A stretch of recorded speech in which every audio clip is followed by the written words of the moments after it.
This year is the third year that ACTCA held the Women Leadership Forum in conjunction with TVB Australia. Being part of Miss Australia Chinese program, this event would not be successful without the great effort from Team ACTCA and Team TVB Australia. We always believe that young leadership is one of the key factors that contribute to the growth of Australia and China. And women's leadership play a vital role in this. Women in leadership roles are highly effective, which not only bring diversity but also add to productivity and success. ACTCA sees this event as a platform for advancing women's leadership in our community, and we would like to see more emerging women leaders to use their inspiration, creativity, and wisdom to become a real leaders in their respective organization and create a more cohesive society. As you may be aware, this year marked the 45th anniversary of the establishment of diplomatic relations between China and Australia. We would like to celebrate the long-term relationship between the two great nations through this wonderful event. And this is why we make this the theme of the forum. We hope the contestants can demonstrate their intellectual prowess in giving ideas for growing the economic and cultural relationship between China and Australia. Whilst Australian iron ore, coal, vitamin and baby formula form the core of our China-Australia trading relationship, I strongly believe that it is now time to stop focusing on traditional trading relationship and start to focus on the future. And by future, I mean sustainable energy. Now put your hands up if you have a smartphone. Should be everybody in the room. Last year, Deloitte did a survey and found out that actually 84% of the Australian population own a smartphone.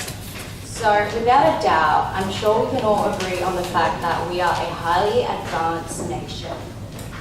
So with such a strong reliance on smartphone and technologies, it would be absolutely ignorant to just turn a blind eye on the ever-increasing energy use. So I think now it is the perfect time for Australia and China to ramp up the cooperation on research and development of renewable energy technologies. Now, many of you are probably rolling your eyes thinking, China?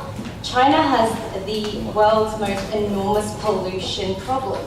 So for China to work with Australia and to advise us on how to reduce our carbon emission would seem crazy. But actually, believe it or not, China is now the world's largest supporter of green energy, accounting for around 17% of the global investment in the green energy sector. For example, back in June, Qinghai province managed to generate all the power it needed for its 5.2 million residents from just clean energy. Now that can include solar, wind, or hydropower. Now during this week of trial, 1.1 billion kilowatts of electricity was used, so that would be around 500,000 tonnes of coal. So given Australia's growing level of urbanisation, what better than to work with China to plan, design and develop low carbon cities that operate solely on renewable energy. Also, from an economic perspective, this would make sense too. In 2015, export volumes of coal from Australia to China decreased by 28%. Now, China plans to keep reducing its dependence on coal, so by 2050, we're looking at about a decrease of 40%, which is valued at 5.6 billion Australian dollars. So this is without a doubt that China's decision to decrease fossil fuel will have an implication for Australia's long-term economic prosperity. Finally, Australia and China have such a strong history of fantastic trade already, but now it's the time for two countries to cooperate, work together, and upgrade Australia's energy infrastructure to better incorporate renewable energy sources so that we as two nations can support each other in the present and the future. Thank you very much. Award of gold for the winner of 2017 is contestant number 8, Claire Tai.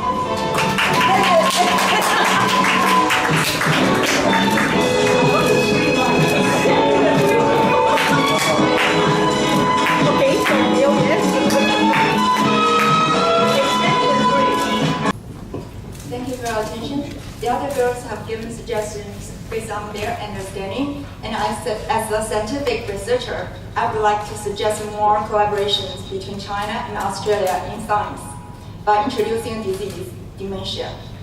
Imagine you are celebrating New Year with your family. All the people you love are around you. Your parents, your children, your husband and wife. However, when you look at them, you suddenly realize you forget who they are. Your memory is gone. Scary.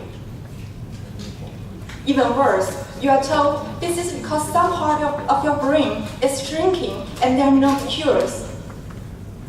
All you can do is watch these people disappear from your memory. This is a real story for millions of dementia sufferers. Actually, by the time I finish this 2-minute talk, 38 more people in the world will develop dementia. However, scientific research is helping us finding ways to treat this disease. Even better, collaboration will speed up this process. As a scientific researcher, actually a PhD student myself, I have the incredible privilege to be in a collaboration between China and Australia in treating dementia. Under the supervision of the most talented scientists from Chinese and Australian Academy of Sciences, we have made groundbreaking findings to reverse this disease. Millions of people will benefit from it.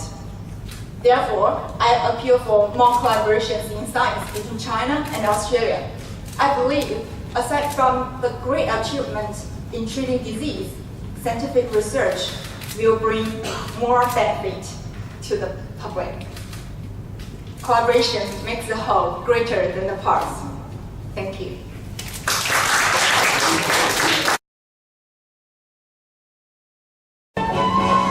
The Women Leadership Forum Silver Awards goes to contestant number 12, Alice Zhao.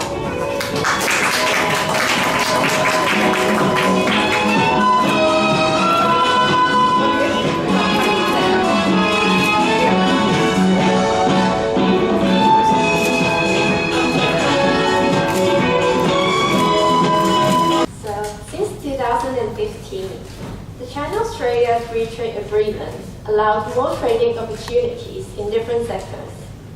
As a health professional myself, I would love to see the two countries building more healthcare partnerships. As we all know, China is rapidly developing, and its disease profile is changing to developed country one, which means more and more people are suffering from chronic diseases, such as cancers, heart diseases, and obesity. Currently, China has various levels of healthcare. However, primary care, which we know as GPs here, is still in great demand. And this can be a great opportunity for Australian companies to expand their services overseas under the Free Trade Agreement. Other than that, it's also a good chance to establish more partnerships in pharmaceuticals, developing hospitals, research, and also aged care. On the other hand, the Free Trade Agreement included a side letter on traditional Chinese medicine, which is a big step in promoting Chinese culture in Australia. Practitioners can now work under an accreditation system here. In the future, I hope to see more Chinese medicine researchers in universities in Australia, so that Chinese medicine is more evidence-based and can be more easily incorporated into the healthcare system. At last, I sincerely hope that China and Australia would continue to make concerted efforts in healthcare and also strengthen existing partnerships. Because after all, the greatest wealth is health. Thank you.